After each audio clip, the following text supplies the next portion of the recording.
Selamat malam, Bapak dan Ibu yang terkasih di dalam Tuhan Yesus. Hari ini dengan kasih setia dari Allah kita Tuhan Yesus, kita diberikan kesempatan sekali lagi untuk belajar kebenaran firman Tuhan melalui pembinaan yang akan dipimpin secara langsung oleh hambanya Evangelis Fernando Stiono. Tema hari ini adalah bagian yang ketiga dari Christian Worldview, khususnya yang akan membahas mengenai Christian Education. Mari kita semua sebelum memulai pembinaan hari ini, memulainya dengan berdoa. Saya minta dengan hormat Bapak Pendeta Richard Lim untuk membukanya di dalam doa. Ya baik, selamat malam Bapak Ibu, saudara-saudara yang dikasihi Tuhan Yesus Kristus. Mari kita tundukkan kepala, kita masuk di dalam doa. Maha besar Allah Tuhan kami yang kami sembah di dalam Kristus Yesus, Allah yang mulia, Bapa yang begitu mengasihi kami, Bapa yang ingin supaya kami sebagai anak-anak Tuhan, murid-murid Kristus di zaman ini boleh memiliki pengenalan yang benar akan firman-Mu, boleh mengalami pemahaman-pemahaman, khususnya di dalam cara pandang kami, atau yang disebut dengan worldview. Dan hari ini akan dibahas berkaitan dengan pendidikan Kristen. Kami bersyukur untuk kesempatan yang indah Engkau boleh anugerahkan kepada kami. Berikanlah kepada kami pertolongan untuk kami boleh mengikuti jalannya pembinaan ini dengan penuh konsentrasi. Dan biarlah Tuhan saja yang memberkati hamba-Mu, penginjil Fernando yang akan membawakan materi ini. Sehingga sungguh ya Tuhan, apa yang disampaikan boleh membuka wawasan kami, menolong kami memiliki cara pandang yang benar, secara khusus berkaitan dengan pendidikan Kristen. Biarlah Tuhan menolong hamba-Mu, penginjil Fernando, Tuhan juga menolong setiap kami yang mengikuti pembinaan ini. Dan kami berdoa juga untuk jaringan internet, untuk listrik, alat-alat mati yang sebenarnya Tuhan pakai sebagai sarana di dalam pembinaan ini. Tuhan boleh berkati pula agar pembinaan ini dapat berjalan dengan lancar, tanpa ada gangguan, baik di tempat pembicara, di panitia yang ada, dan juga semua pendengar atau semua yang mengikuti, baik melalui aplikasi Zoom maupun YouTube, tetap bisa berjalan dengan lancar. Sekali lagi, kami mohon, biarlah kiranya Tuhan berkenan memberkati pembinaan malam hari ini. Hanya di dalam nama Tuhan Yesus Kristus kami sudah berdoa. Amin.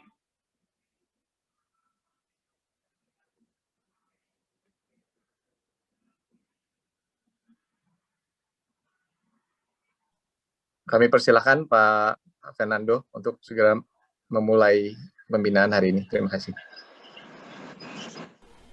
Ya, thank you Pak Daniel. Ya Bapak Ibu, selamat malam. Shalom. Kembali lagi dalam pembinaan kita ya, berjenjang 3 kali yang bertema wawasan dunia Kristen, atau kita bisa sebut juga dengan Christian Worldview, atau saya biasa menyebutnya itu nyampur ya, Worldview Kristen begitu. Ya, hari ini kita akan masuk ke dalam pembahasan yang ketiga setelah waktu itu di tanggal 16 kita membahas konsep dasar kekristenan secara naratif ya, bagaimana wawasan dunia Kristen itu dijelaskan lewat 4 babak gitu ya. Kita bisa membaca 4 babak itu di dalam Alkitab. Sebetulnya Alkitab menggambarkannya secara detail. Kita dari pembahasan di tanggal 16 itu kita melihatnya secara concise, lebih singkat begitu. Nah, minggu lalu kita membahas tidak hanya worldview Kristen, tetapi juga worldview yang lain dengan pendekatan yang berbeda, yaitu dengan mengajukan pertanyaan-pertanyaan mendasar. Ada 7 bahkan 8 pertanyaan yang diajukan, dan kita bisa melihat ada berbagai perbedaan atau berbagai sudut pandang dari worldview tersebut ketika menjawab pertanyaan-pertanyaan mendasar. Bahkan ada yang mirip kekristenan, walaupun kalau kita sandingkan begitu ya, 8 pertanyaan itu ada yang mirip, tetapi ketika kita melihat benang merahnya ternyata berbeda jauh. Jadi kita perlu hati-hati menyikapi hal ini. Jangan sampai kita jadinya comot-comot dari worldview yang lain. Hari ini kita masuk di seri terakhir dari trilogi pembahasan Christian Worldview, di mana kita akan melihat implikasinya pada kehidupan sehari-hari. Jadi walaupun judulnya adalah Christian Worldview, and Christian education. Tapi saya akan membahas implikasi lain di luar pendidikan. Tentunya porsi saya membahas implikasi worldview Kristen pada pendidikan itu jauh lebih banyak dibandingkan yang lain. Nah, mengapa saya menitik beratkan implikasi Christian worldview ini di dalam pendidikan? Karena menurut saya, Bapak Ibu ya, saya yang berkecimpung di dunia pendidikan, pendidikan ini adalah hal yang sangat vital di dalam kehidupan seseorang.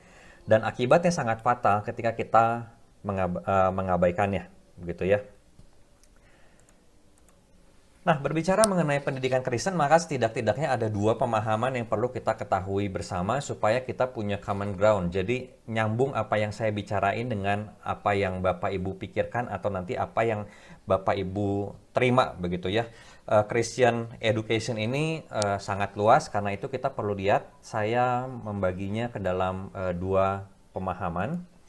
Yang pertama, pendidikan Kristen itu berbicara bagaimana konsep kekristenan diajarkan pada seseorang. Sekali lagi, pendidikan Kristen itu berbicara bagaimana konsep kekristenan diajarkan pada seseorang. Tentunya hal ini harus dilihat secara luas ya Bapak Ibu, jangan dilihat secara sempit. Tidak jarang orang mengidentikan kata pendidikan dengan sekolah. Jadi seakan-akan yang bisa memunculkan pendidikan itu hanya sekolah. Hal itu nggak salah Bapak Ibu, tetapi belum utuh. Di dalam Kamus Bahasa Indonesia ya, KBBI, pendidikan itu adalah proses mengubah sikap dan tata laku seseorang atau kelompok dalam usaha mendewasakan manusia melalui upaya pengajaran dan pelatihan. Nggak disebut tuh kata sekolah, nggak muncul kata sekolah. Jadi sebetulnya nggak identik dengan sekolah. Pendidik tidak identik dengan sekolah, nggak eksklusif hanya milik sekolah. Dan pendidikan itu juga belum tentu formal Bapak Ibu. Nah, lalu berbicara tentang istilah Kristen. Kristen juga sebetulnya nggak identik dengan gereja. Sebagian orang mengidentikan kata Kristen dengan gereja, padahal kekristenan jauh lebih luas daripada itu. Apalagi kalau kita melihat ya ada orang-orang yang memahami kata gereja itu hanya sekadar bangunannya, hanya sekadar gedung gereja. Wah, ini jauh lebih sempit lagi. Nah, kita udah belajar Bapak Ibu wawasan dunia Kristen, dan Bapak Ibu sebetulnya udah paham bahwa kekristenan itu komprehensif dan holistik, menyeluruh, menyentuh semua aspek kehidupan kita, bahkan mencakup seluruh semesta sampai ke detail-detailnya. Nah, kita nggak bisa mengerdilkan kedua istilah tersebut, pendidikan dan juga Kristen, atau Christian dan juga education, dan membatasinya dengan cakupan yang sangat kecil, seperti membatasinya dengan hanya sekadar lembaga yang disebut sekolah dan juga disebut sebagai gereja. Tidak sekecil dan sekerdil itu, Bapak Ibu. Lalu bagaimana dengan pendidikan Kristen? Tidak sedikit orang mengidentikan pendidikan Kristen dengan sekolah Kristen dan gereja. Ya, jadi nggak terlalu beda dengan apa yang saya bilang tadi. Ini pemahaman yang sangat kerdil. Kalau kekristenan itu mencakup seluruh area kehidupan, dan kalau pendidikan itu tidak terbatas pada sekolah, maka pendidikan Kristen juga bisa terjadi di mana-mana dan oleh siapa saja. Ini levelannya luas gitu ya. Pendidikan itu bisa terjadi bahkan ketika seseorang nggak pernah bersekolah di sekolah Kristen. Misalnya aja seorang anak yang bahkan nggak pernah sekolah, nggak usah ngomong sekolah Kristen lah. Bahkan dia nggak pernah sekolah, tapi ia tetap bisa mengalami pendidikan Kristen melalui pengajaran firman Tuhan di hari Minggu. Gimana kalau nggak pernah ikut sekolah minggu? Ada anak-anak yang dilarang ortunya ke gereja. Nah, nggak bisa ibadah, nggak bisa dengar firman Tuhan. Lalu di mana pendidikan Kristen ya? Bapak Ibu, sekarang ini akses gitu begitu luas, begitu cepat, dan begitu mudah. Seorang anak itu bisa mendengar firman Tuhan itu melalui tetangganya. Bisa melalui radio, bisa melalui gadget radio, mungkin udah jarang gitu ya. Di TikTok gitu banyak, di Instagram gitu banyak. Salah satunya Instagram saya, jadi jangan lupa Bapak Ibu ya. Kalau Bapak Ibu punya Instagram, follow saya gitu supaya bisa melihat. Kadang-kadang saya suka bikin renungan ya, kalau jadwal saya tidak terlalu padat, saya suka bikin penggalian firman sedikit, isu-isu yang mungkin jarang dibahas orang. Nah, jadi pembelajaran atau pendidikan Kristen itu bisa terjadi di mana-mana oleh siapa saja. Bahkan orang yang tidak kita kenal itu bisa mengajarkan pendidikan kepada kita ataupun kepada anak kita, kepada orang-orang lain. Jadi lihatnya skupnya sangat luas. Pendidikan Kristen itu luas, nggak hanya tentang sekolah Kristen, nggak hanya tentang gereja, nggak juga hanya tentang orang tua. Ada banyak sarana dan cara dalam terjadinya suatu pendidikan Kristen. Intinya, tetapi Bapak Ibu, apapun caranya, intinya adalah firman Tuhan diberitakan pada seseorang. Apakah diberitakan pada orang dewasa atau anak kecil, selama firman Tuhan diajarkan, maka itulah pendidikan Kristen. Namun Bapak Ibu, kita juga perlu ingat bahwa worldview itu nggak hanya worldview Kristen ya. Di pertemuan pertama saya udah bahas istilah-istilah yang mungkin asing buat Bapak Ibu gitu ya. Ada banyak worldview selain worldview Kristen. Minggu lalu saya juga udah bahas lebih mendalam begitu worldview yang bukan worldview Kristen. Jadi ada begitu banyak worldview di luar sana yang tidak berlandaskan Alkitab dan siap mendidik anak-anak kita, baik langsung maupun tidak langsung. Ada berbagai game, film, media sosial, ada begitu banyak propaganda worldview non-Kristen di sana. Apakah kita rela melihat anak-anak kita menjadi anak-anak yang nggak punya Christian worldview? Berapa banyak sih orang tua yang menyadari bahaya ini? Berapa banyak orang tua yang angkat tangan terhadap pendidikan Kristen, terhadap pendidikan iman anak-anaknya secara Kristiani?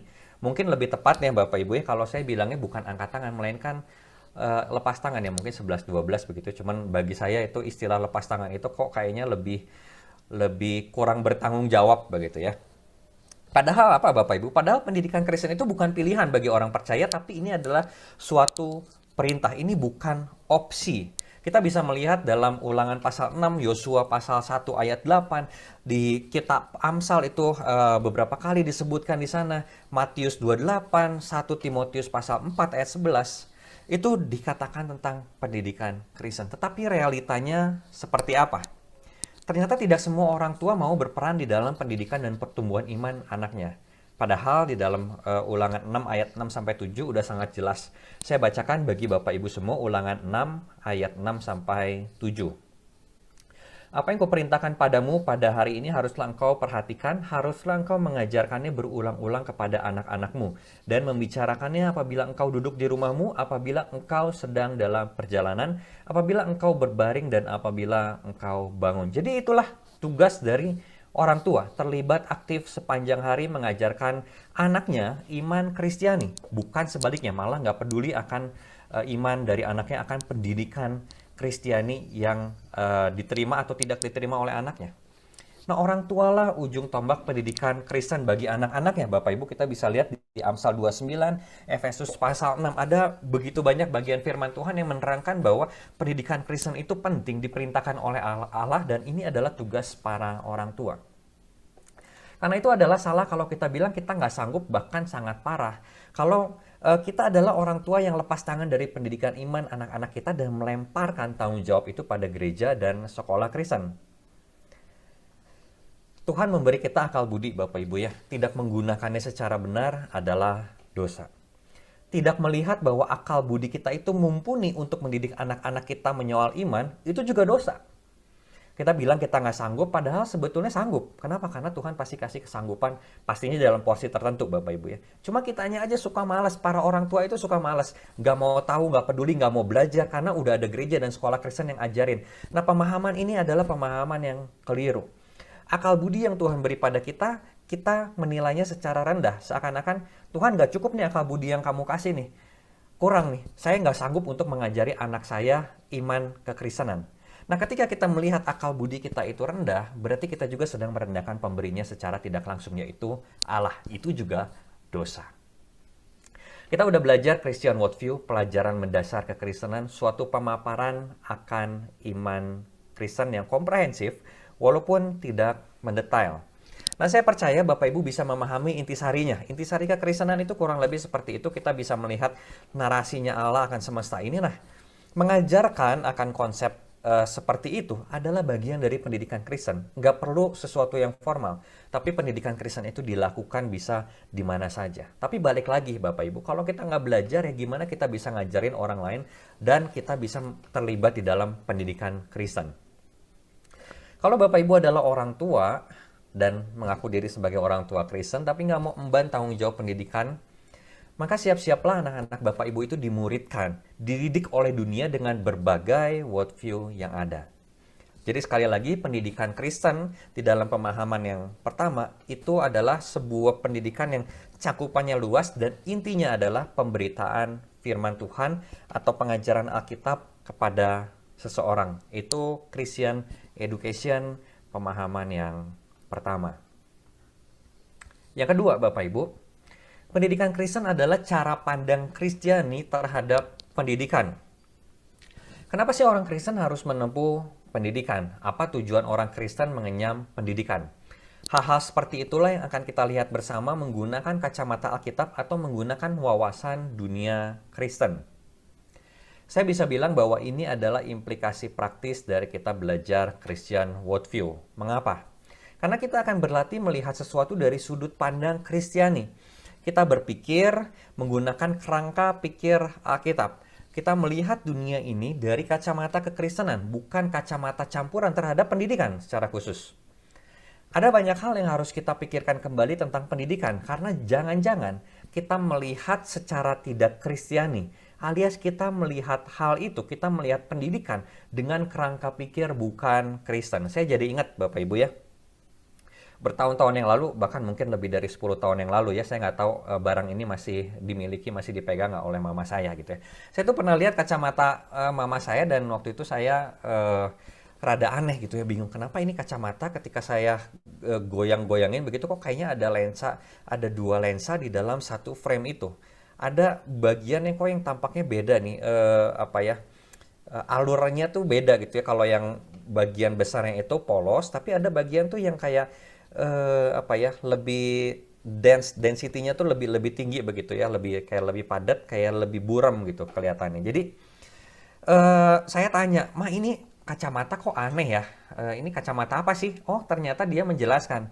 Ini kacamata itu frame lensa yang besarnya, yang dominannya itu untuk rabun jauh. Tetapi ada bagian yang kecil, mungkin 1/8 atau 1/10 bagian dari lensa itu untuk kacamata baca, itu untuk lensa baca. Jadi untuk yang rabun dekat gitu ya, biasanya itu kacamata plus begitu ya. Nah, jadi ada dua jenis lensa di dalam satu frame. Nah, kalau worldview itu diibaratkan sebagai kacamata Bapak Ibu ya, maka seharusnya kita mempunyai lensa yang murni, yang tidak bercampur seperti itu. Kita mungkin nggak sadar kalau worldview kita itu tercampur. Tapi semoga hari ini dan sepanjang beberapa minggu ini Bapak Ibu, mata kita lebih terbuka lagi dan hati kita pun lebih ridho gitu ya untuk menata ulang worldview kita yang selama ini mungkin kita nggak pernah pikirkan. Yang belum Kristen mungkin, tapi kita nggak sadar, yang masih tercampur dengan pandangan-pandangan yang lain di luar kekristenan. Nah, itulah Bapak Ibu dua pemahaman tentang pendidikan Kristen, tentang Christian worldview. Ada dua pemahaman tapi perspektifnya sama, satu, yaitu Alkitab. Nah, mari kita membahas pemahaman yang kedua dengan lebih mendalam. Bapak Ibu, di Indonesia itu ada wajib belajar dulu sih 9 tahun ya, dan setahu saya itu menjadi wajib belajar 12 tahun. Terlepas dari lika-liku orang-orang tertentu yang tidak bisa bersekolah, sebetulnya kita itu sudah sangat dekat dengan apa yang disebut sebagai pendidikan, sangat dekat dengan dunia sekolah. Pendidikan adalah barang biasa, ditempuh oleh banyak orang, bukan sesuatu yang totally unreachable gitu ya, yang tidak dapat kita jangkau. Ini sudah sangat dekat, bahkan ada sekolah-sekolah gratis. Nah, pendidikan menjadi sangat dekat dengan kita, khususnya bagi yang berusia sekolah ataupun kita yang punya anak atau saudara dalam usia sekolah. Mungkin dari rentangnya itu 2 tahun sampai 12 tahun, bahkan sampai 18 tahun dan lebih dari itu. Bahkan Bapak Ibu, bukankah sebagian dari kita yang di luar dari rentang tadi juga pernah mengenyam pendidikan secara formal. Jadi pendidikan ini bukan suatu yang langka dan ini sangat dekat dengan kita. Realita dalam pendidikan itu sebagian anak ada yang enggan untuk sekolah. Dia sekolah tapi dia enggan Bapak Ibu. Sebagian lagi sekolah tapi nggak tahu tujuannya apa. Dan mungkin hanya sedikit orang yang bersekolah dengan tujuan. Masalahnya bagaimana dengan kita? Orang-orang yang menyekolahkan mereka. Dan di antara kita juga ada yang berkecimpung tentunya di dalam dunia pendidikan. Bagaimana sih kita melihat pendidikan? Bagaimana atau kerangka pikir seperti apa yang kita gunakan untuk melihat dunia pendidikan? Dapatkah kita menjawab pertanyaan-pertanyaan berikut dengan kerangka pikir kita? Misalnya aja, mengapa sih seseorang harus bersekolah? Mengapa seseorang harus menempuh pendidikan? Apa alasannya? Di mana harus menempuhnya? Lalu siapa yang bertanggung jawab atas pendidikan tersebut? Apa alasannya kalau orang itu yang harus bertanggung jawab? Apa yang menjadi patokan seseorang berhasil di dalam pendidikannya? Saya akan ulang pertanyaan-pertanyaan tadi dengan lebih pelan. Yang pertama, mengapa seseorang itu harus menempuh pendidikan? Jadi ini alasan pendidikan. Yang berikutnya adalah di mana harus menempuhnya. Lalu siapa yang harus menjadi penanggung jawab utama dalam pendidikan itu? Dan yang terakhir, apa yang menjadi patokan keberhasilan seseorang setelah menempuh jalan pendidikan begitu rupa, begitu panjang? Saya akan tambahkan satu lagi pertanyaan. Apakah semua jawaban Bapak Ibu itu muncul dari kerangka pikir Kristiani? Atau jangan-jangan jawaban itu tidak selaras dengan wawasan dunia Kristen? Atau dengan kata lain, jangan-jangan worldview kita pada pendidikan, kacamata yang kita gunakan untuk melihat pendidikan, itu bukan Kristen. Wah, ini bahaya Bapak Ibu, karena itu mari kita cross-check. Why? Mengapa pendidikan? Mengapa kita menempuh pendidikan dan menyuruh anak kita menempuhnya juga? Mengapa orang-orang itu menggaungkan akan pentingnya pendidikan? Nah, kita melihat hal ini dari sudut pandang Kristiani. Masih ingat ya Bapak Ibu, 4 babak, yaitu penciptaan, kejatuhan, penebusan, dan pemuliaan. CFRC, Creation, Fall, Redemption, dan Consummation. Dalam babak pertama, manusia diciptakan supaya menjadi wakil Allah dalam memerintah bumi, sekaligus diperintahkan untuk mengusahakan dan memelihara bumi. Pendidikan yang ditempuh tidak lain untuk melaksanakan hal tersebut. Nah, bisa nggak ya nggak melalui pendidikan formal? Bisa aja Bapak Ibu ya, karena kita punya akal budi, dan sebetulnya melalui akal budi ini kita dapat memahami berbagai hal seiring bertambahnya pengalaman dan usia. Tetapi tentunya akan sangat terbatas. Ini ya Bapak Ibu ya. Oke, Bapak Ibu, saya akan sedikit mengulang ya yang tadi ya. Mohon maaf karena ada kendala entah di Zoom-nya, entah di laptop saya, tapi tadi ada kesulitan, saya jadi nggak bisa muncul videonya. Nah Bapak Ibu, kita berbicara tentang pendidikan Kristen dari kerangka dunia worldview Kristen, pendidikan dari kacamata worldview Kristen. Nah, di mana sebaiknya pendidikan itu ditempuh? Nah, tadi saya udah katakan ini bukan sekadar iya atau enggak.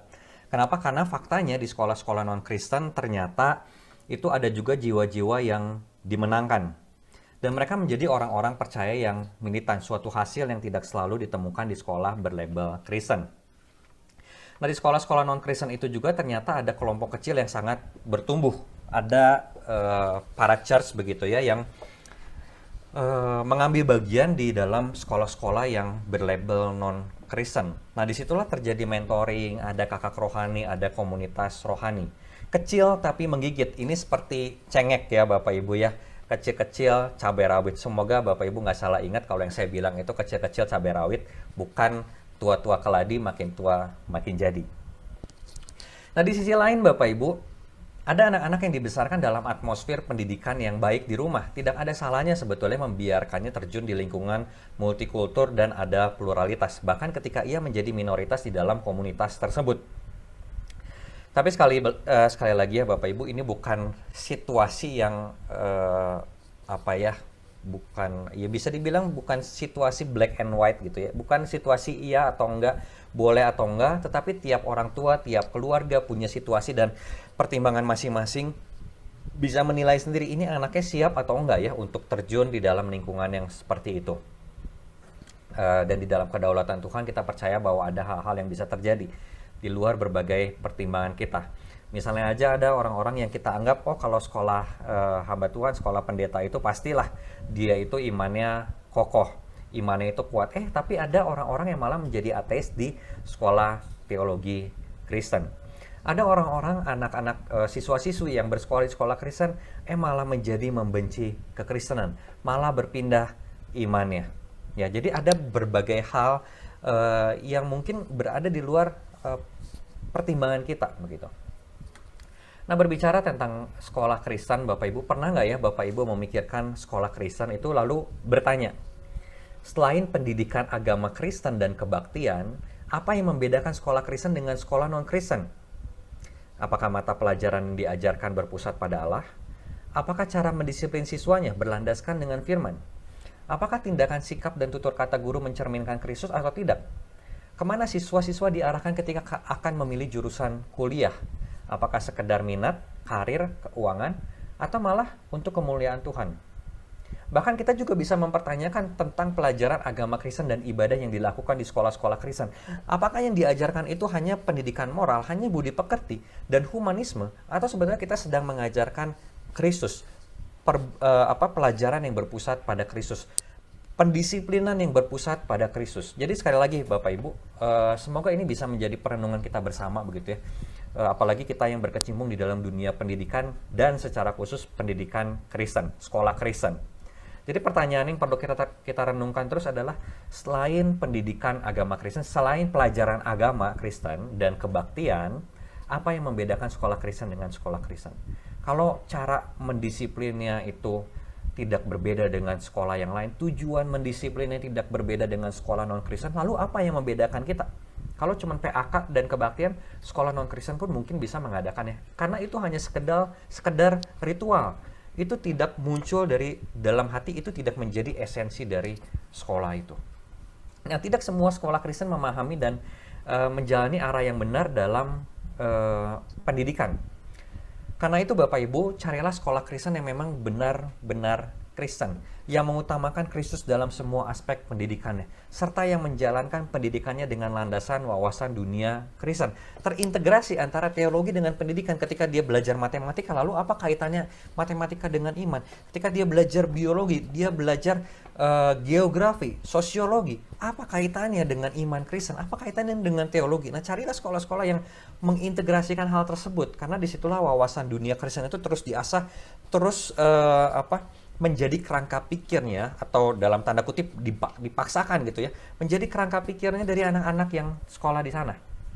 Sekolah yang hanya berlabel Kristen itu nggak jadi jaminan bahwa anak-anak yang bersekolah di situ akan terdidik imannya dan wawasan dunia Kristennya terasah.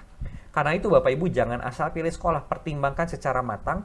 Kalau bisa survei dulu, tanya-tanya dulu. Nah, sayang sekali waktu kita sangat terbatas, apalagi tadi ada problem ya Bapak Ibu ya.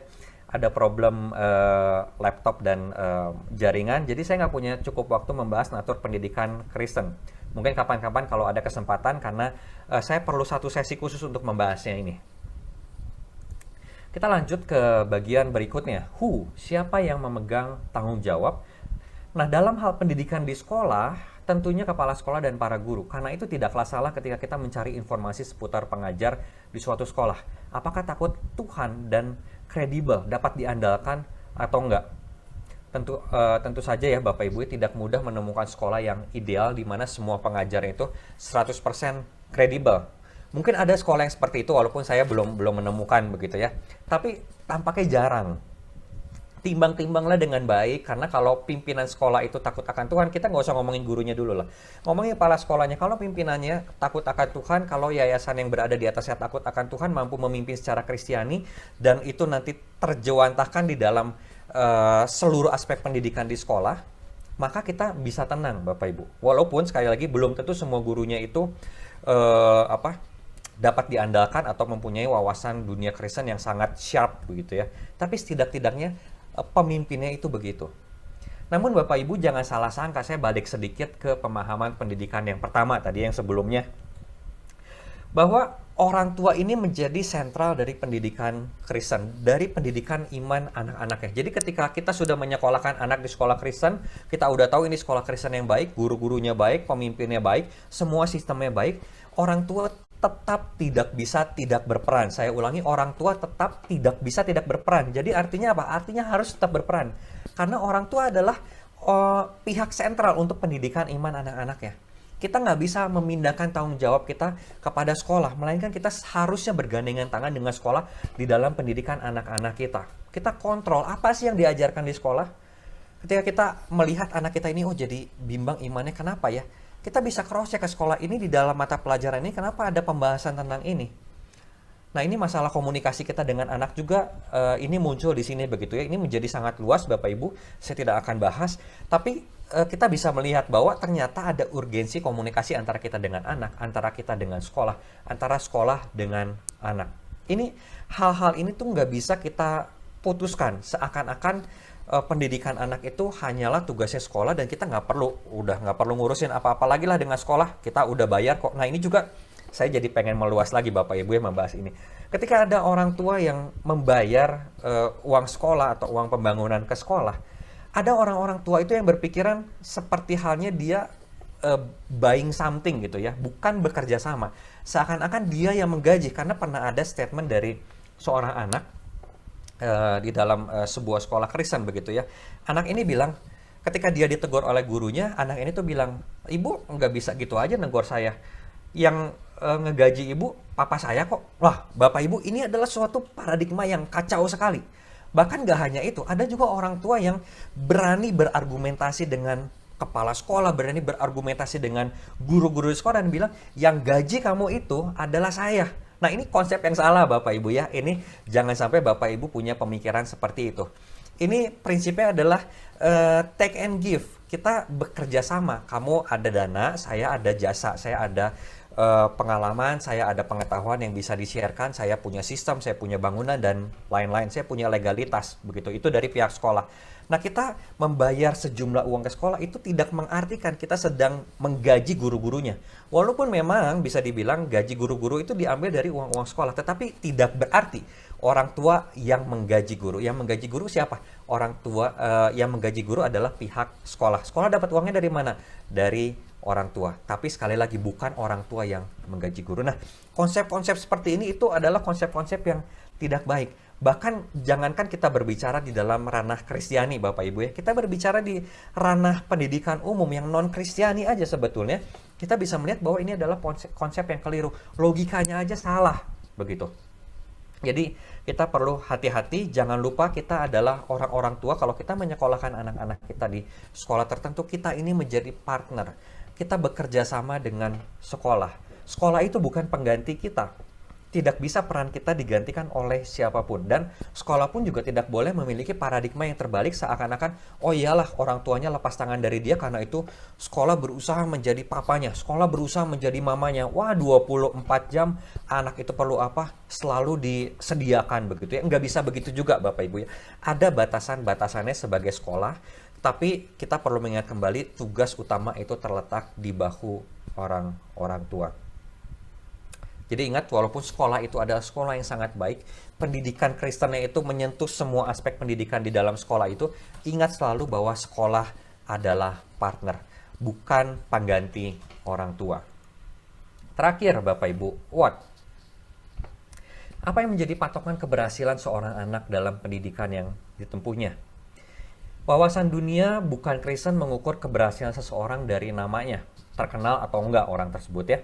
Lalu jabatannya setinggi apa, lalu kekayaannya, uangnya itu berapa banyak sih, berapa M, kita udah kalau udah ngomongnya global gitu ya, cita-cita pengen jadi orang kaya di Indonesia, udah ngomongnya udah nggak M sebetulnya, ngomongnya udah triliunan mungkinnya, apalagi yang di yang sifatnya global, yang mendunia, waduh uangnya udah jauh berlipat-lipat lagi dari triliunan. Nah, jadi apakah kita balik lagi ke pendidikan Kristen Bapak Ibu ya, kita melihat pendidikan dari kacamata Kristen, apakah tujuan pendidikan itu cari uang, popularitas, dan jabatan? Apakah keberhasilan pendidikan dari kacamata Kristiani itu hanya seperti itu? Apakah sama dengan itu? Roma 11 ayat 36 Rasul Paulus berkata, sebab segala sesuatu adalah dari Dia, dan oleh Dia, dan kepada Dia, kepada Allah. Bagi dialah, bagi Allah lah kemuliaan sampai selama-lamanya. Nah, inilah pendidikan di dalam worldview Kristen, di mana seseorang bisa kita katakan berhasil ketika hidupnya diperuntukkan untuk kemuliaan Tuhan semata. Seseorang menjadi sadar apa panggilan Tuhan atas dirinya, yang nantinya akan membuatnya optimal untuk menguasai dan memelihara bumi. Bapak Ibu lihat ya, kaitannya dari cara pikir Kristiani ini berkesinambungan. Tujuannya adalah untuk memuliakan Tuhan. Cara memuliakan Tuhan bagaimana? Menguasai dan memelihara bumi. Kejadian 1 ayat 26, 27, lalu Kejadian 2 ayat 15. Kita diperintahkan untuk memelihara, mengusahakan bumi ini.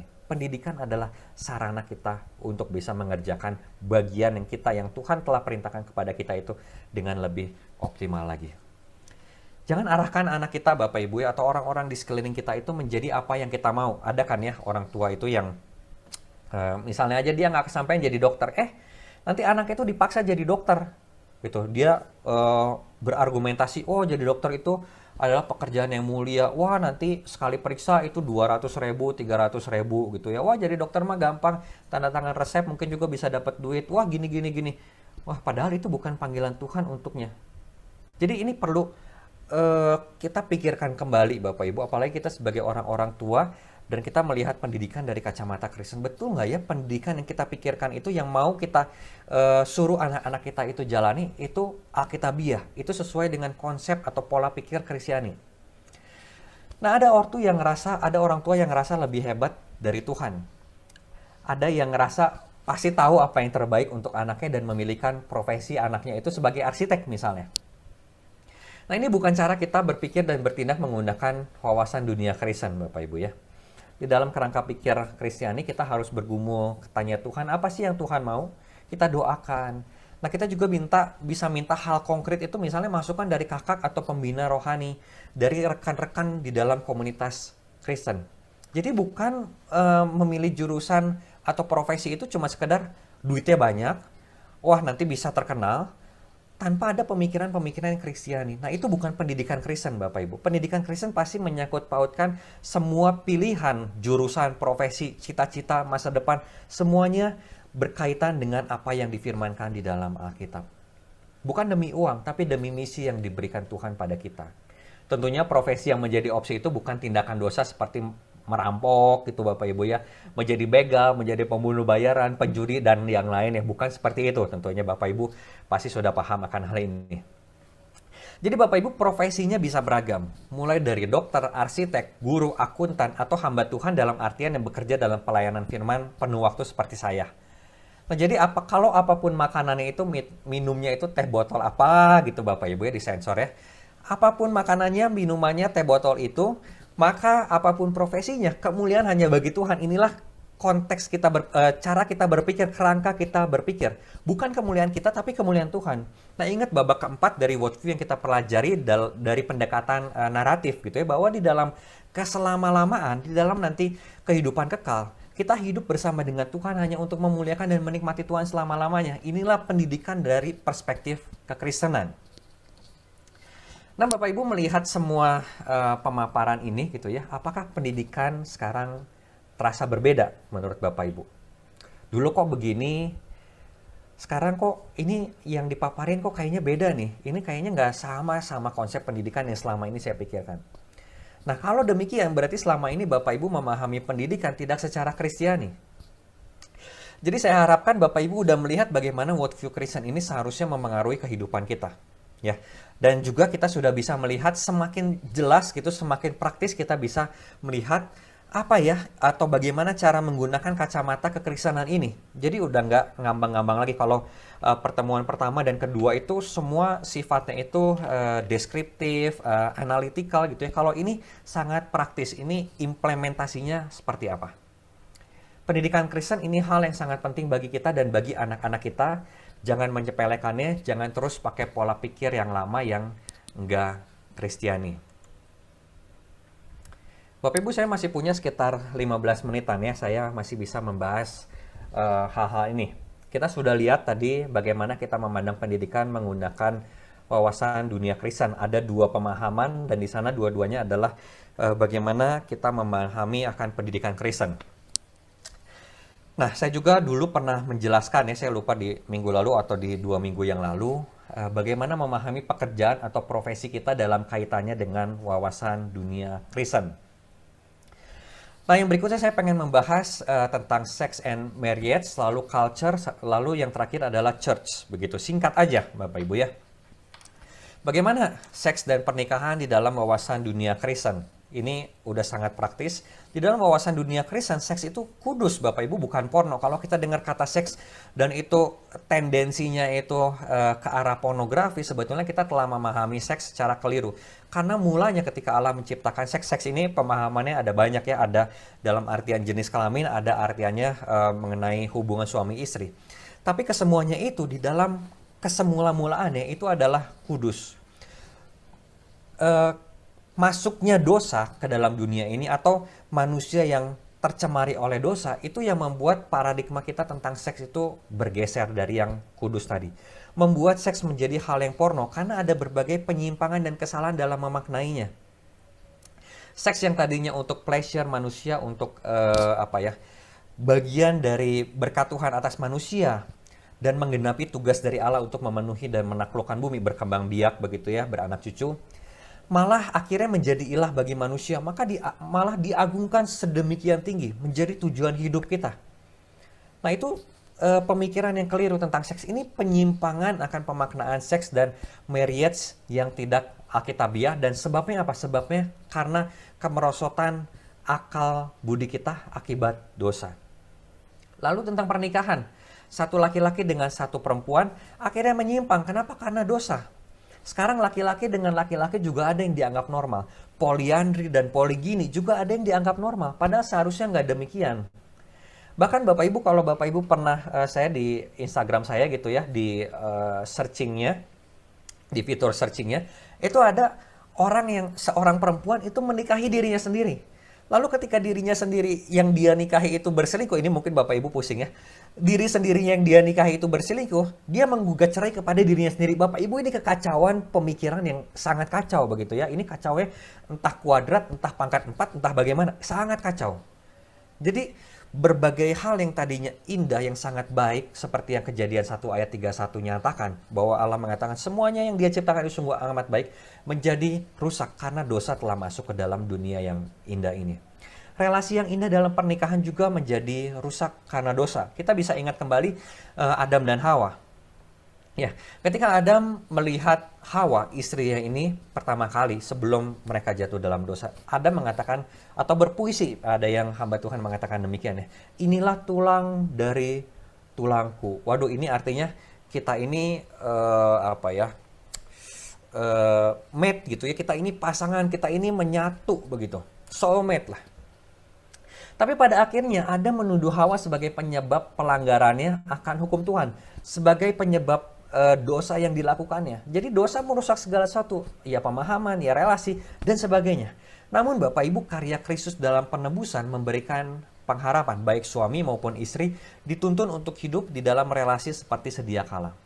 Relasi suami istri atau antara perempuan dengan laki-laki yang telah rusak, ternyata masih ada harapan untuk diperbaiki.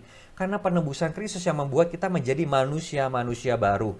Ada Roh Kudus yang mendiami orang-orang percaya yang telah dilahirbarukan, sehingga rekonsiliasi menjadi mungkin. Nah, Bapak Ibu masih ingat ya, kita hidup dalam masa already but not yet, atau di dalam state already but not yet. Karena itu walaupun kita adalah suami atau istri yang telah ditebus Kristus, yang pernikahannya pun memiliki harapan, ternyata masih bisa mengalami jatuh bangun di dalam dosa.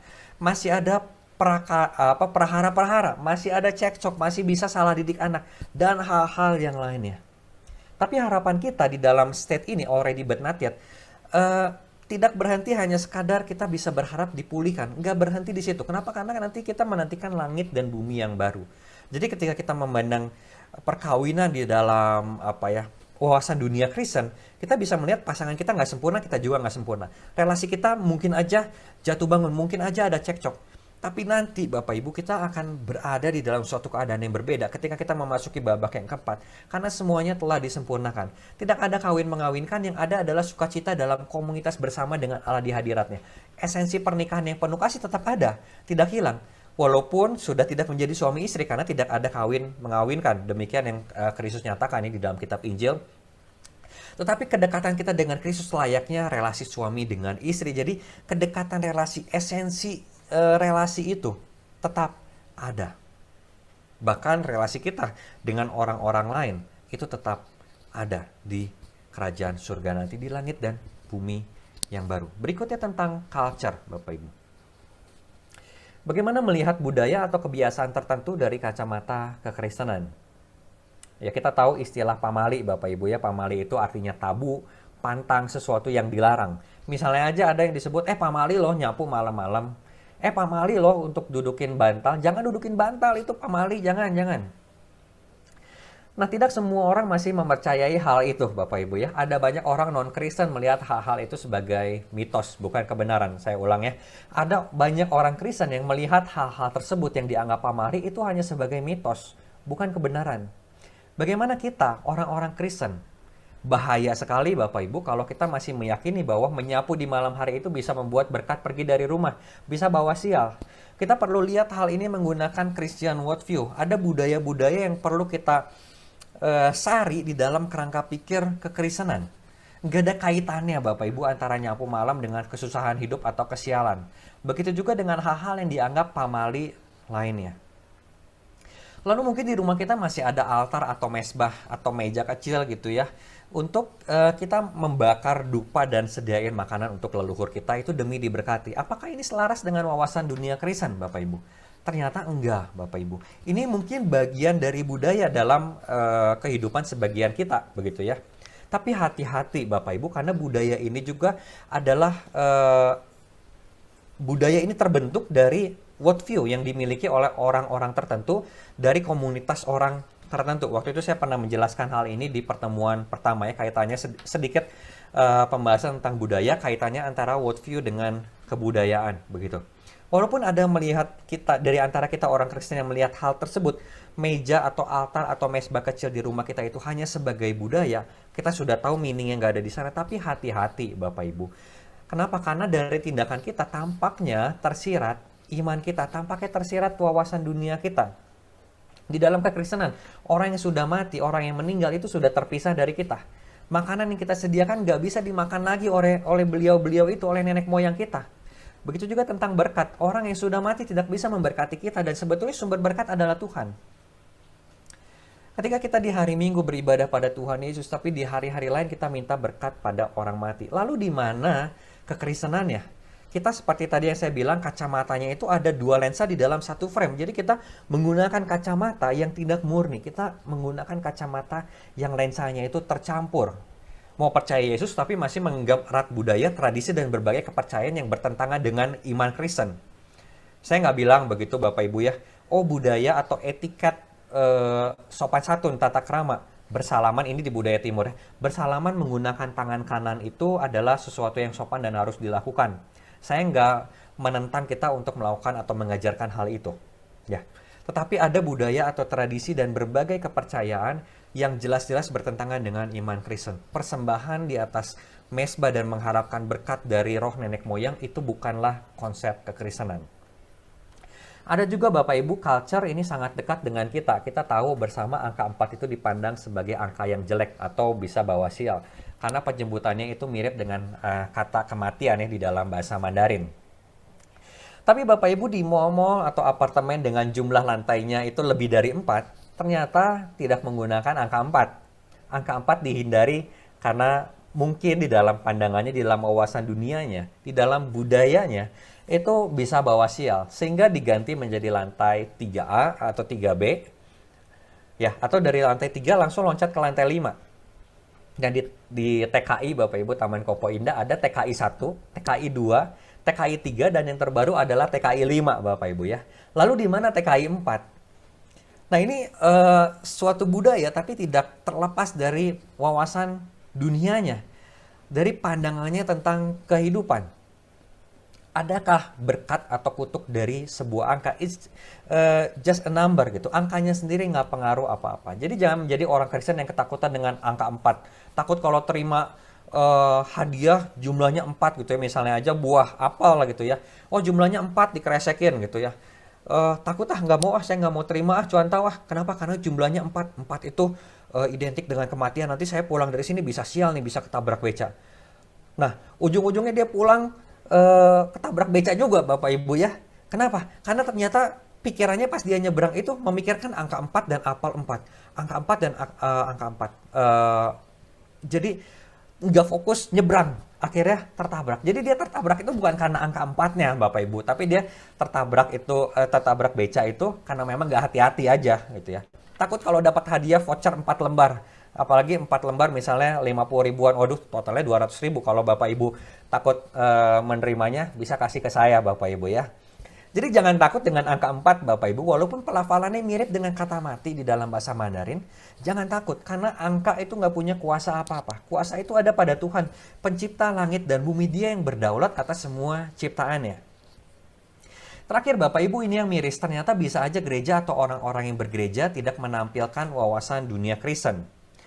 Kita berbicara berminggu-minggu, 3 minggu ini tentang wawasan dunia Kristen, tetapi bisa jadi di gereja sendiri wawasan dunia Kristen tidak dipegang. Atau bisa jadi di gereja-gereja tertentu, di orang-orang Kristen sendiri, antara orang percaya, wawasan dunia yang dipegang itu bukan wawasan pure, yang murni adalah kekristenan. Padahal gereja harusnya menjadi mercusuar. Tetapi ada orang-orang atau gereja yang tidak menghasilkan atau tidak menerangi sekelilingnya seperti mercusuar. Ternyata bersikap berkebalikannya atau yang berlawanan dengan wawasan dunia Kristen. Contohnya Bapak Ibu ya, ada pengurus gereja yang menyambut hangat orang-orang yang berada.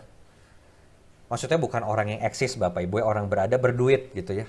Kalau yang nggak berada, yang kurang keekonomiannya disambutnya biasa aja.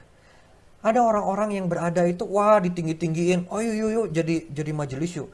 Kalau yang nggak berada atau yang biasa-biasa aja, wah kayaknya nggak dipandang begitu. Kita perlu hati-hati Bapak Ibu ya.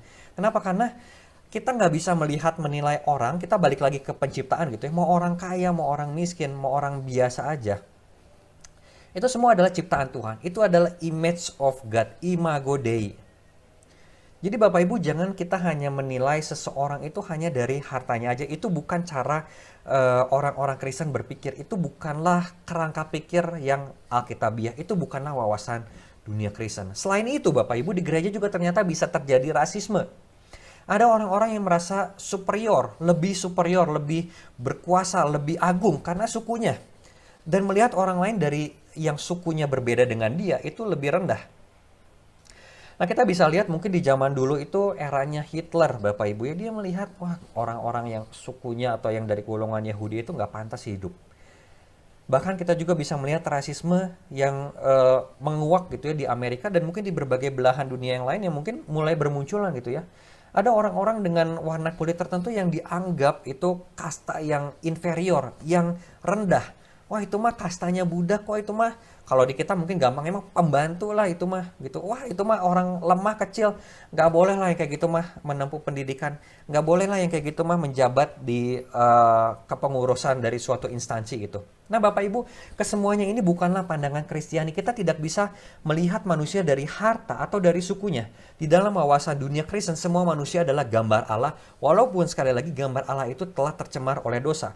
Tapi di Kejadian 9 ayat 6, manusia yang udah berdosa dan Tuhan masih mengatakan bahwa manusia itu adalah gambarnya. Kejadian 9 ayat 6. Sebagai orang-orang percaya, kita yang mengakui Yesus sebagai Tuhan dan Juru Selamat harusnya melihat manusia seperti itu. Melihat manusia di sekeliling kita itu seperti itu, sederajat dengan kita, nggak membeda-bedakan. Apalagi itu adalah saudara seiman kita, Bapak Ibu ya. Nah kiranya hal ini nggak terjadi di gereja kita karena ironis sekali ketika saya berkoar-koar tentang Christian worldview, tapi ternyata orang-orang di gereja kita sendirilah yang melakukan hal yang sebaliknya, yang tidak menghidupi Christian worldview. Nah Bapak Ibu, dosa itu signifikan dalam kehidupan manusia dan ciptaan yang lain. Karena dosa maka ada banyak hal yang keliru dan beredar di budaya-budaya yang ada di dunia, termasuk di dalam budaya Chinese yang merangsak masuk ke dalam wawasan dunia Kristen. Ini sangat dekat dengan kita. Karena dosa maka kita percaya akan hal-hal yang seharusnya kita nggak percaya. Tapi kita adalah orang-orang yang telah ditebus Kristus dengan darah yang mahal dalam pengorbanan yang tiada terkira, Bapak Ibu. Masihkah kita hidup sama seperti dunia ini? Masihkah kita membiarkan diri kita memegang wawasan dunia yang bukan Kristen? Masihkah kita kekeh bilang wawasan dunia kita itu udah Kristen? Padahal dalam 3 pertemuan di pembinaan ini kita bisa melihat bahwa wawasan dunia Kristen yang sesungguhnya itu seperti apa. Dan yang kita pegang itu ternyata campur aduk. Tapi kita kekeh, enggak ini wawasan dunia Kristen. Saya udah kasih tahu itu bukan wawasan dunia Kristen, tapi tetap kekeh. Ini wawasan dunia Kristen. Padahal landasan Alkitabnya nggak jelas. Apakah kita akan mengeraskan hati seperti itu atau kita mau mengakui berbagai kesalahan kita selama ini? Kita mau mengakui pandangan-pandangan kita yang selama ini keliru dan belajar. Lalu kita berubah, kita berlatih terus untuk menyelaraskan diri dengan firman Tuhan. Dengan wawasan dunia Kristen. Kita harus bisa customizing ourselves di dalam kerangka pikir kekristenan. Kita harus bisa mengondisikan diri kita, menyelaraskan diri kita dengan firman Tuhan. Bukan kita membuat firman Tuhan selaras dengan apa yang kita mau. Jangan kebalik Bapak Ibu pola pikirnya. Jadi kata siapa? Kata siapa menjadi orang Kristen itu gampang. Kita dituntut untuk terus berubah semakin baik dalam tindakan dan pikiran kita. Maukah kita berubah Bapak Ibu? Nah kiranya pemaparan hari ini mencelikan kita semua akan apa yang Tuhan telah ajarkan di dalam firman-Nya. Tuhan memberkati, saya kembalikan kepada Pak Daniel.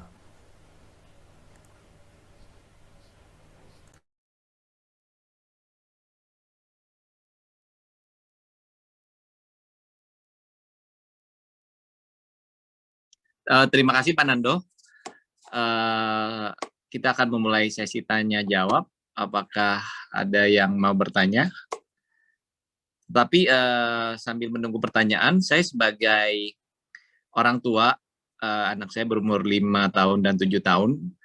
Tadi saya sedikit diingatkan oleh Pak Nando bahwa kita sebagai orang tua wajib memegang peranan penting dalam pendidikan kekristenan anak kita sendiri.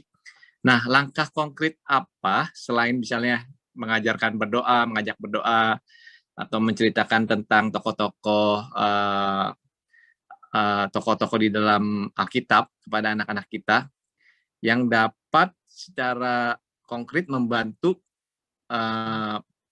pengetahuan tentang kekristenan untuk anak-anak kita. Ya, thank you Pak Daniel. Ya. Mungkin kendala utama adalah ketika kita, Bapak Ibu, sebagai orang tua itu kita nggak punya atau kita nggak memiliki teologi atau wawasan dunia Kristen yang baik, sehingga kita kesulitan melihat kekristenan di dalam semua aspek kehidupan kita.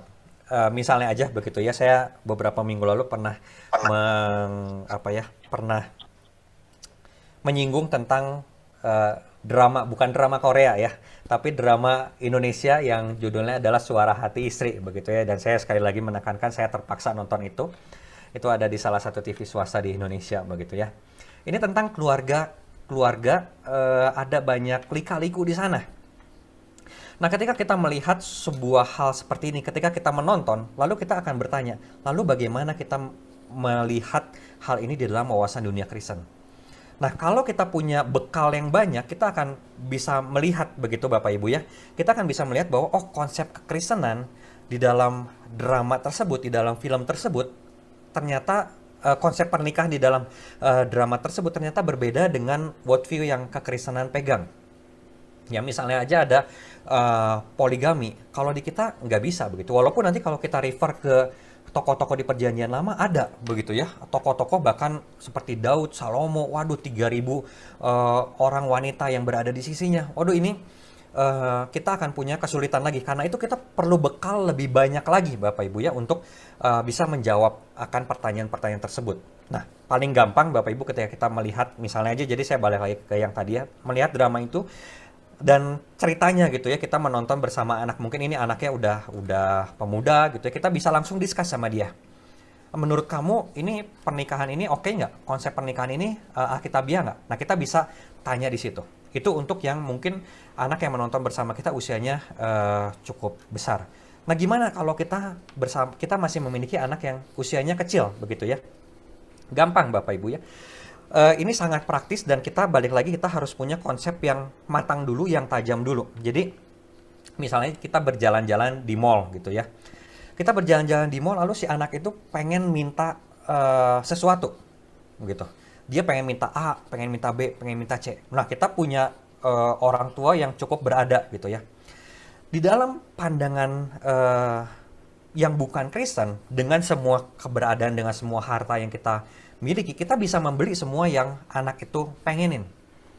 Ya, tetapi Bapak Ibu, kita perlu mengingat bahwa wawasan dunia Kristen itu nggak seperti itu. Kita perlu mengedukasi anak kita bahwa ingat ya, kita itu bukan diciptakan menjadi manusia yang konsumeris, harus atau yang hedonis gitu ya, yang menganut paham hedonisme dan menganut paham konsumerisme begitu ya. Nggak semua hal yang kita pengen itu harus kita beli, nggak semua hal yang kita mau itu harus kita turutin. Kenapa? Karena kita balik lagi, misalnya aja kita ke proses penciptaan begitu ya. Kita ini adalah orang yang terbatas. Kita ini bukan Tuhan yang mau segala sesuatunya dan kita bisa untuk mengabulkannya. Walaupun sekali lagi Bapak Ibu ya, kita bisa melihat kondisi finansial kita bisa kok provide anak tersebut uang begitu. Nah, jadi seperti yang Ulangan di pasal 6 itu katakan, ketika engkau duduk, ketika engkau makan, ketika engkau berdiri, ketika engkau tidur, dan ketika engkau berjalan dan lain-lainnya, itu tuh firman Tuhan tuh masuk di sana. Nggak perlu kita, buka Alkitab ya, ini lihat loh, baca loh, ini keserakahan itu tidak baik di dalam Amsal. Nggak perlu seperti itu Bapak Ibu ya. Tapi kita bisa mengasah worldview anak kita itu dengan diskusi-diskusi yang sifatnya itu ringan, tetapi yang menyentuh kehidupan sehari-hari. Atau saya juga bisa pakai misalnya all you can eat. Bapak Ibu mungkin cukup familiar ya dengan makan all you can eat. Nah, ketika kita makan bersama anak kita dengan sistem all you can eat, kita juga bisa mengajarkan, ingat, eh, kita itu makan untuk tidak untuk memuaskan lidah kita secara berlebihan begitu ya. Walaupun itu sifatnya all you can eat, tapi kita belajar untuk tidak serakah, Bapak Ibu. Nah, di situ konsep tentang ketidakserakahan itu bisa muncul di sana, dan itu konsep dari kekristenan. Gitu mungkin ini hal-hal yang bisa saya paparkan sedikit aja, Pak Daniel, karena kalau kita bilang contoh praktis akan ada begitu banyak contoh praktis dan ada begitu banyak momen di dalam kehidupan ini yang bisa kita kaitkan. Tapi sekali lagi kita nggak bisa mengaitkan itu kalau kita nggak punya bekal yang cukup. Gitu. Kalau kita teologinya cuma tahu, oh ya saya diselamatkan karena iman, saya cuma perlu ke gereja seminggu sekali, ya udah. Atau saya maksudnya perlu mendengar firman hanya seminggu sekali, cukup, dan itu cuma perlu dengar, nggak perlu lakuin. Nah, sulit kalau orang tuanya seperti itu. Itu Pak Daniel. Jadi bukan diceritakan tokoh di dalam Alkitab saja, tetapi lebih ke arah contoh kehidupan praktikal sehari-hari ya. Betul, betul. Jadi nggak cuma teorinya doang gitu. Oke. Pak Fernando, sudah ada pertanyaan yang masuk via WhatsApp Pak Fernando. Ke saya sih tampaknya nggak ada, Pak. Ke WA Bapak. Oh, ke WhatsApp saya sebentar ya. Ya. Oke. Waduh. Atau saya bacakan? Boleh, Pak. Ini di saya. Bagaimana menerapkan wawasan dunia Kristen dalam hal-hal yang tidak nampak jelas di kehidupan kita? Seperti misalnya tentang bagaimana kita memandang teknologi dan lain-lain. Oke, thank you Pak. Ini saya jawab dulu yang spesifik ya, yang teknologi begitu. Bapak Ibu ada paham yang melihat bahwa teknologi atau science gitu ya, teknologi kan hasil dari perkembangan ilmu pengetahuan begitu ya. Ada yang mempertentangannya dengan Alkitab. Bahkan ada orang yang menolak logika begitu ya, karena dia bilang begini, ada orang-orang tuh yang beranggapan kita nggak bisa menggunakan logika kita untuk memikirkan tentang Allah. Nah, Bapak Ibu, kalau Bapak Ibu bisa mendengar kalimat itu dan menyimaknya dengan baik gitu ya, di situ sebetulnya tersirat dia sedang menggunakan logikanya untuk mengatakan atau untuk menyanggah logika. Gampangnya gini, kita bisa lihat bahwa manusia itu bisa berkata-kata karena ada gramatikanya, karena ada struktur kalimat dan lain-lain begitu ya. Itu adalah bagian dari logika, Bapak Ibu. Ketika kita melepaskan logika dari manusia, maka kita bukanlah manusia yang berbicara. Jadi kalimat yang dia sampaikan itu muncul dari logika. Nah, lalu dia menggunakan logika tersebut untuk menyanggah logika tentang Allah. Padahal kalau kita balik lagi ke dalam konsep kekristenan gitu ya, kita bisa melihat atau kita bisa meyakini bahwa logika kita, akal pikiran kita itu berasal dari Allah. Kenapa? Karena kita adalah imago Dei, orang-orang yang diciptakan sesuai dengan gambaran Allah. Nah, di dalam logika itulah berkembang nantinya ilmu pengetahuan dan nantinya teknologi. Sekarang udah zamannya tablet begitu ya, tablet, handphone, kita nggak usah bawa TV kemana-mana. Dulu masih zamannya TV tabung, sekarang udah TV yang sangat tipis. Dulu laptop itu RAM-nya segede gaban, sekarang RAM-nya itu sangat kecil, hard disk-nya itu sangat kecil, ada SSD dan lain-lain. Perkembangan teknologi itu begitu cepat. Tapi ada orang-orang yang berpikir bahwa sains dan teknologi itu selalu bertentangan dengan firman Tuhan. Nah, Bapak Ibu, di sini ada kesalahpahaman. Jadi ini pertanyaannya simpel, tetapi saya akan jelaskan rada holistik ya Bapak Ibu ya. Teknologi Bapak Ibu ya, ada orang beranggapan kebenaran itu hanya berada di dalam Alkitab. Nah, pernyataan ini banyak kelemahan. Kenapa? Karena misalnya aja saya tanya gitu ya, ini ngomong-ngomong ulang tahun saya udah lewat ya Bapak Ibu ya, tanggal 8 April. Apakah benar ulang tahun saya itu 8 April? Karena itu nggak ada di Alkitab Bapak Ibu. Kalau semua kebenaran itu pasti ada di Alkitab, berarti saya nggak bisa bilang saya betul-betul lahir tanggal 8 April, karena nggak ada di Alkitab. Ya. Lalu bagaimana dengan kebenaran-kebenaran yang lain ya? Apakah saya yakin Pak Daniel itu namanya Daniel? Kenapa? Karena nama Pak Daniel dengan muka yang seperti ini, yang mungkin berkeluarga dan memiliki anak, memiliki pekerjaan tertentu, itu nggak ada. Pak Daniel Kadarusman itu nggak ada di dalam Alkitab. Apakah Pak Daniel itu berarti nggak eksis? Nah, jadi pemahaman kita akan keliru ketika kita memahami kebenaran itu secara keliru. Karena itu Bapak Ibu, kita perlu melihat kebenaran ini dari dengan dua pemahaman begitu ya. Satu, ada kebenaran yang menyelamatkan, satu lagi ada kebenaran yang sifatnya umum, yang sifatnya general, yang tidak menyelamatkan. Matematika benar nggak? Benar, selama itu misalnya 1 tambah 1 sama dengan 2, 4 kali 4 sama dengan 16, 5 pangkat 2 sama dengan 25, itu benar nggak? Benar. Ada rumus-rumus yang di dalam pelajaran fisika itu adalah kebenaran. Tapi kebenaran-kebenaran itu, walaupun itu benar, itu tidaklah menyelamatkan.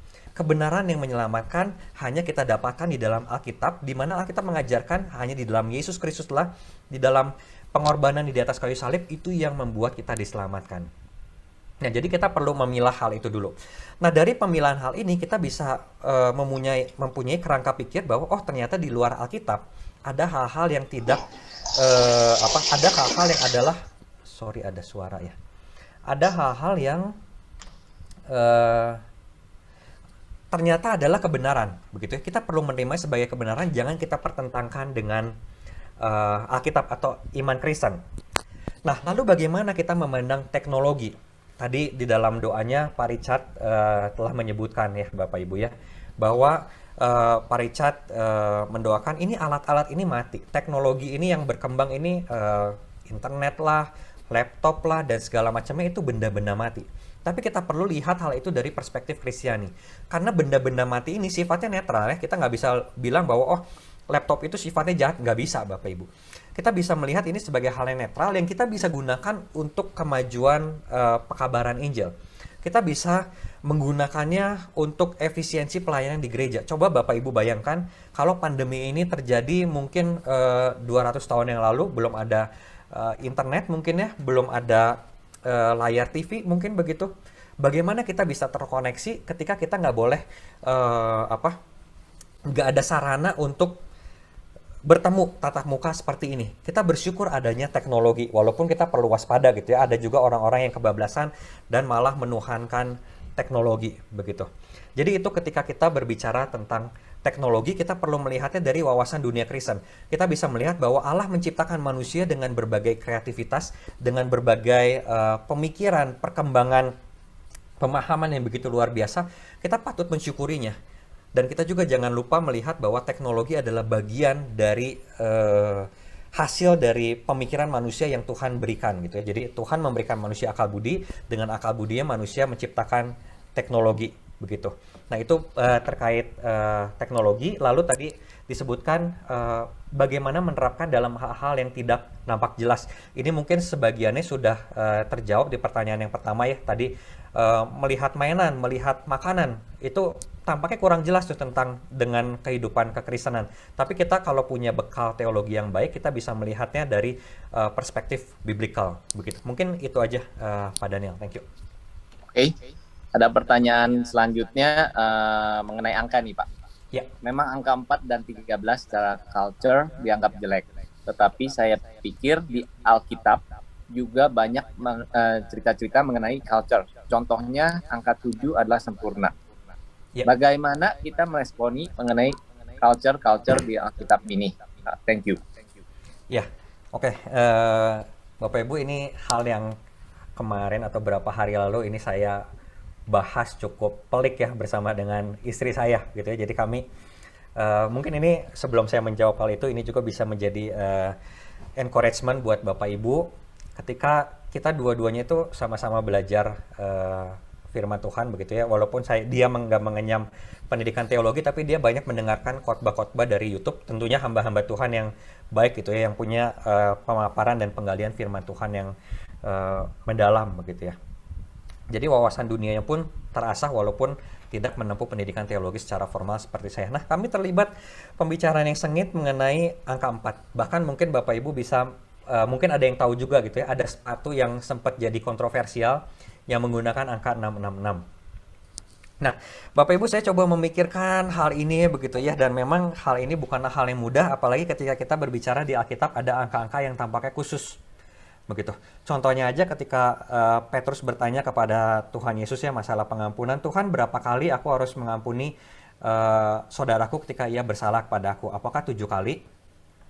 Nah, angka 7 itu menunjukkan kesempurnaan. Walaupun di dalam paradigma atau culture Yahudi, sebetulnya angka 3 ketika kita mengampuni orang itu udahlah angka yang istilahnya mah maksimal gitu ya, udah menjadi angka yang baik. Tapi Petrus naikin lagi nih levelnya nih. Nah, tetapi apa jawaban Tuhan Yesus, Bapak Ibu? Kita mengampuni saudara kita adalah 70 kali 7. Nah, interpretasi yang sangat dangkal akan melihat hal ini sebagai, oh berarti kita harus mengampuni bukan 3 kali, bukan 7 kali, tapi 490 kali. Kesalahan yang ke-491 kita boleh tidak mengampuni. Nah, ini hal yang sangat picik, Bapak Ibu ya. Ini hal yang sangat sempit gitu bagaimana kita menafsirkan firman Tuhan ini. Hermeneutiknya pasti keliru lah begitu ya.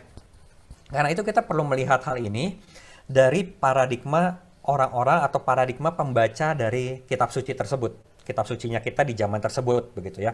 Kitab Injil yang mulai dibagikan atau mulai tersebar di abad kedua sampai abad keempat, bahkan yang pembaca mula-mulanya adalah orang-orang di abad kedua sampai abad keempat.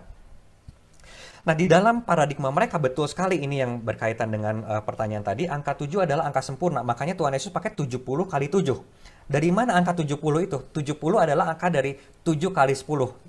7 kali 10 sama dengan 70 dan artinya adalah sempurna-sempurna. Berarti double kesempurnaannya. Terus dikali 7 lagi. Berarti ada 7 kali 10 kali 7. Berarti ada 3 kali kesempurnaan. Wah, ini muncul angka 3, 7, dan 10. Tiga-tiganya ini di dalam paradigma bisa dibilang dunia Alkitab ya. Ini adalah angka-angka yang merujuk kepada kesempurnaan, Bapak Ibu ya.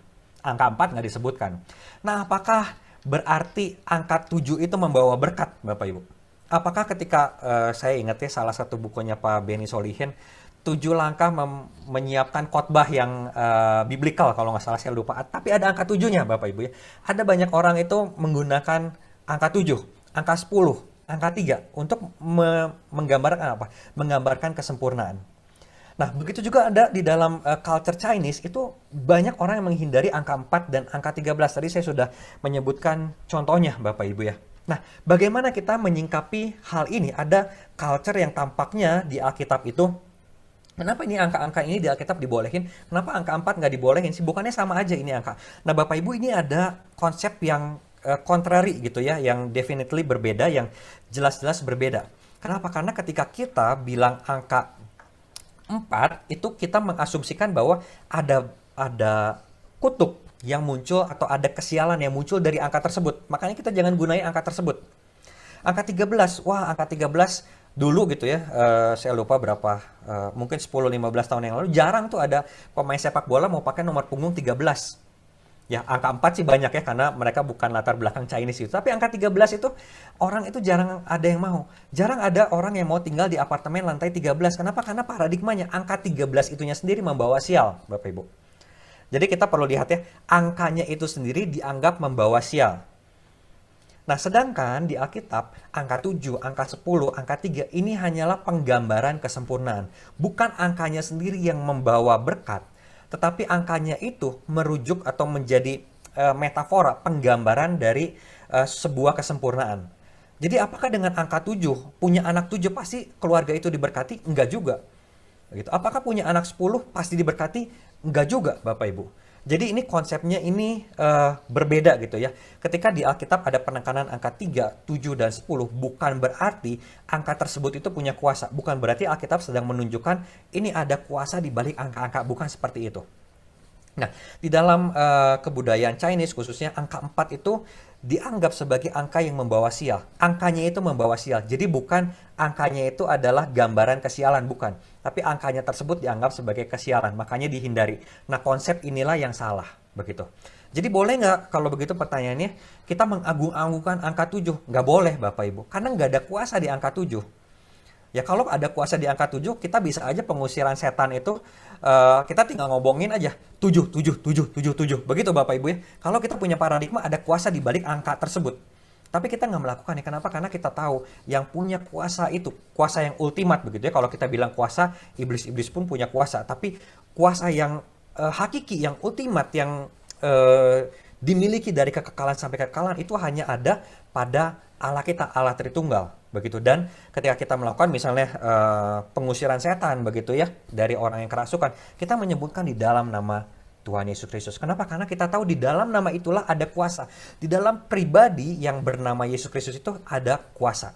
Jadi kita bisa melihat di sini, semoga ini cukup clear ya Bapak Ibu ya, ada angka itu di dalam Alkitab itu bukan angkanya yang dianggap berkuasa, tapi itu penggambaran dari suatu konsep kesempurnaan. Kalau angka 4 yang dihindari, itu menghindari kesialan karena dianggap angkanya tersebut memiliki kuasa tertentu. Semoga cukup menjawab ya. Thank you, Pak.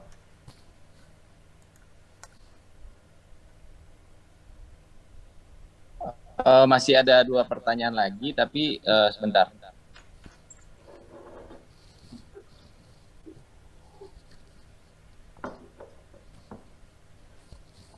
Oke, pertanyaannya Pak,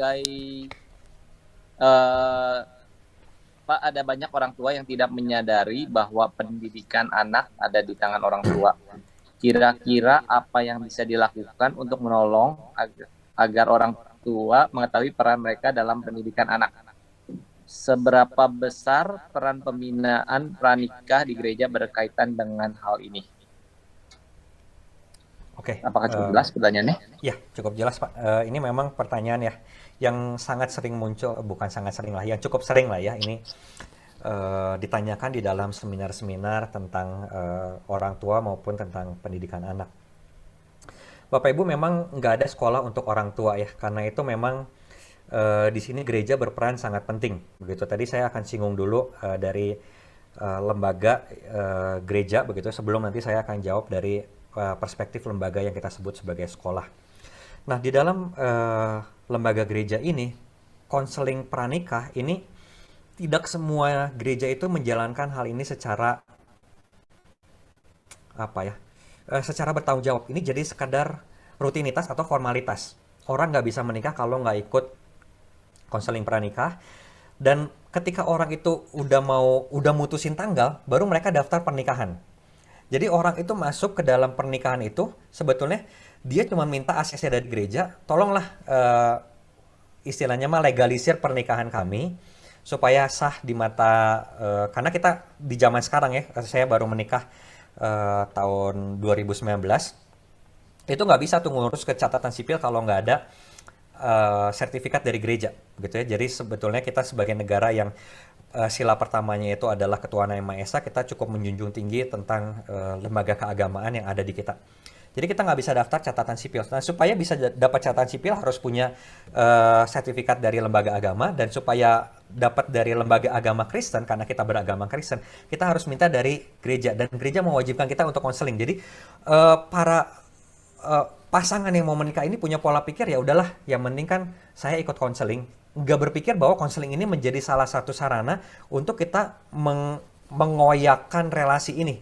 Jadi kita udah punya kepastian, saya pasti akan nikah dengan dia, mau konselingnya seperti apapun, saya udah punya tanggalnya kok, begitu ya.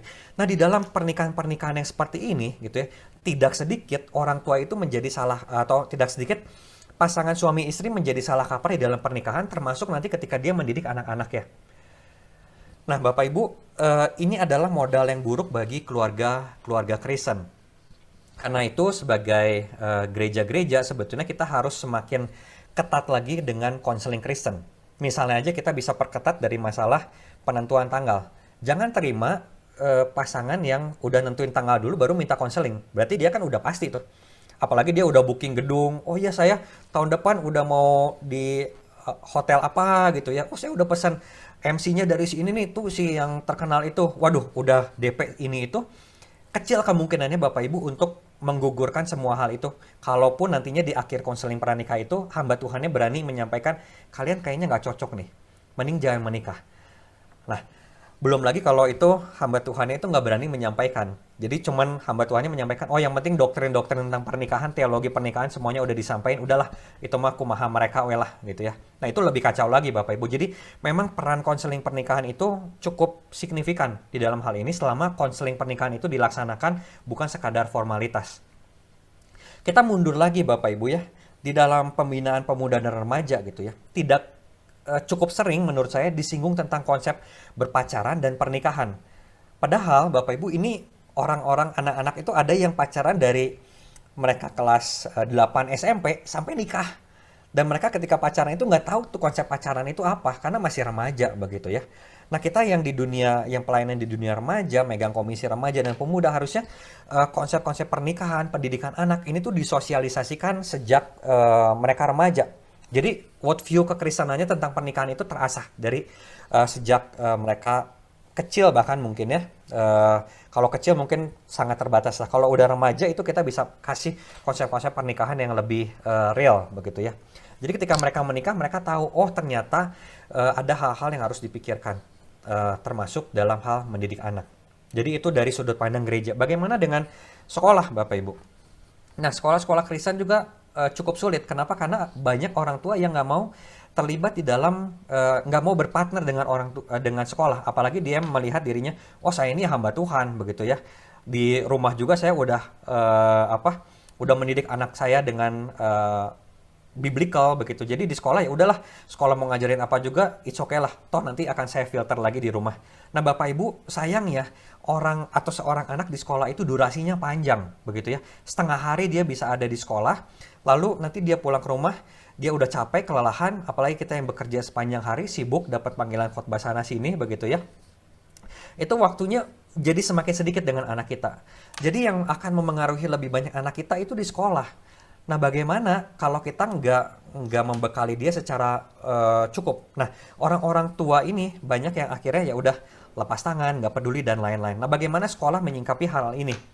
Nah, kita perlu membangun narasi sosial, Bapak Ibu ya. Kita perlu memunculkan jargon-jargon, misalnya seperti yang tadi saya bilang, sekolah adalah partner orang tua. Nah, ini tuh perlu digaungkan supaya semua elemen di sekolah itu tuh ketika bertemu dengan orang tua, ingat ya Bapak Ibu, orang tua murid, ini anaknya itu bukan menjadi anaknya kami.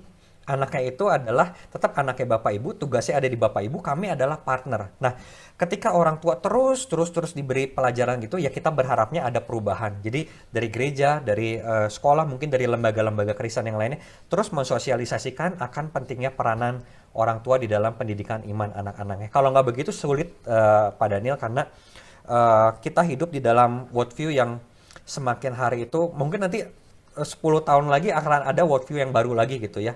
Nah ini kalau kita nggak mewaspadai hal ini dan kita ya cuek aja gitu ya, ini dampaknya pada generasi berikutnya itu akan sangat repot gitu, akan sangat menjauhkan mereka dari dunia kekristenan yang sebetulnya itu yang seharusnya terjadi di dalam diri orang-orang Kristen. Semoga cukup menjawab, Pak Daniel. Thank you. Terima kasih, saya rasa cukup. Kita akan tutup dengan pengumuman dan kemudian doa penutup. Minggu depan tanggal 7 Mei pembinaan akan dilaksanakan dengan format yang sedikit berbeda. Kita akan melakukan talk show atau bincang-bincang dengan Pendeta Emeritus Andrew Thea dengan topik komitmen dan kesetiaan dalam pelayanan. Kami harap Bapak dan Ibu, saudara-saudara semua dapat mengikutinya minggu depan. Oke, kita tutup dalam doa ya. Tuhan Yesus, terima kasih atas waktu yang Kau telah berkati sehingga kami semua dapat sekali lagi belajar mengenai kebenaran firman Tuhan. Kami sebagai orang tua sekali lagi diingatkan untuk benar-benar berperan penting, benar-benar aktif, benar-benar secara praktikal, bukan teori saja, mengajarkan anak-anak kami yang bertanggung jawab dalam pertumbuhan perkembangan iman kekristenan mereka. Kami juga berdoa dan mengucapkan syukur untuk hamba-Mu Evangelis Fernando Siono. Engkau berkati beliau dan keluarganya, Engkau pakai dalam pelayanan secara berlimpah-limpah. Terima kasih Tuhan. Sebentar kami akan beristirahat. Berkati kami masing-masing agar kami dapat beristirahat dengan baik. Di dalam nama Tuhan Yesus kami berdoa. Amin. Terima kasih waktunya Pak Fernando. Thank you Pak Daniel udah meng-guide jadi moderator. Tuhan berkati. Bapak Ibu, Tuhan berkati semua.